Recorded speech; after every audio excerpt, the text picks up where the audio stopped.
Not too long after I got saved, I remember going to my very first prayer meeting. I really didn't know what I was getting into. I just knew that I was saved and that the people that I thought were following Jesus, they went to church on Wednesday nights and they went to prayer meeting, and I thought, well, that's what I'm going to do too. I remember it started out with a little bit of a Bible study, and then after that, um, they broke into groups. And at this particular church, they broke into two main groups. One was a group of men, one was a group of women. So I went with the men. Um, I was probably the youngest guy there at that time. And we went to another room, and there were chairs in a circle.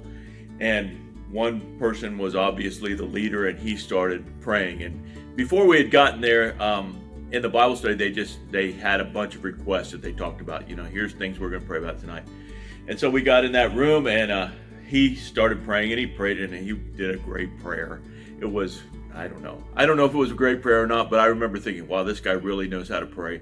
And he got done, and then another person started praying, and they started praying. And what I realized very quickly as they were praying is, like, these guys were praying around the circle, and the circle was coming closer and closer to me. Well, I'd hardly prayed any at all by myself and quietly. At that point in my Christian life. And I certainly didn't think I was ready to pray in front of other people yet. And so I kept getting nervous, or more and more nervous. And eventually the circle came, and the guy next to me was praying, and I knew I was next. And he prayed, and I don't know what he prayed because I was so nervous.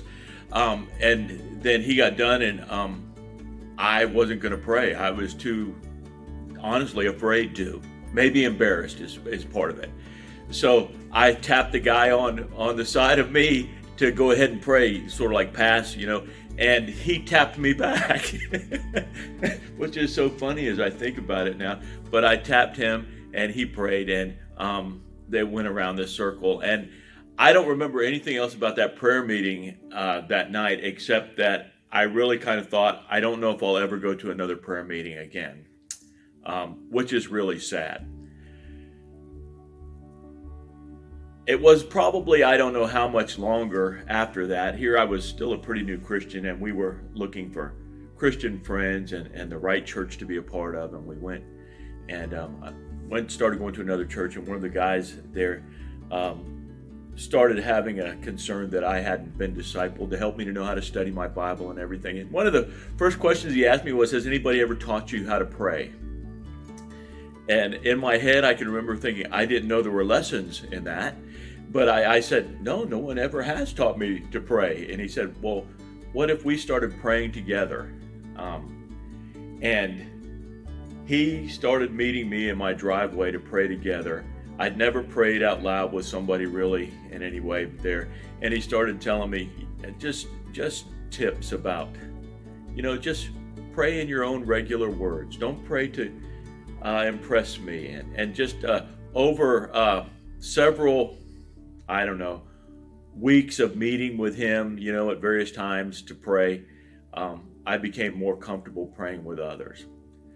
I say all that to say this.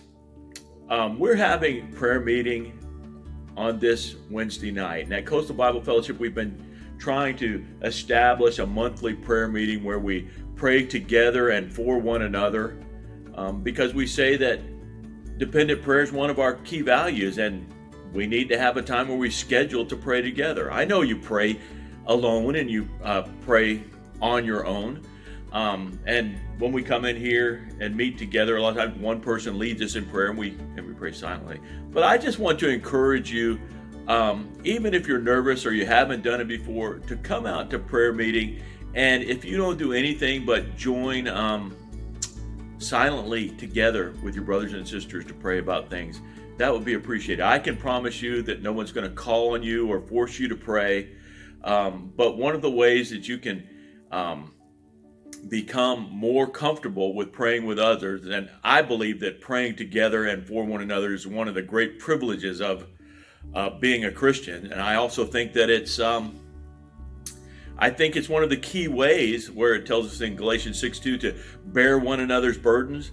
I think praying for one another is one of those practical ways to do that, and the kind of praying for one another that goes on when we're together and praying is a special thing.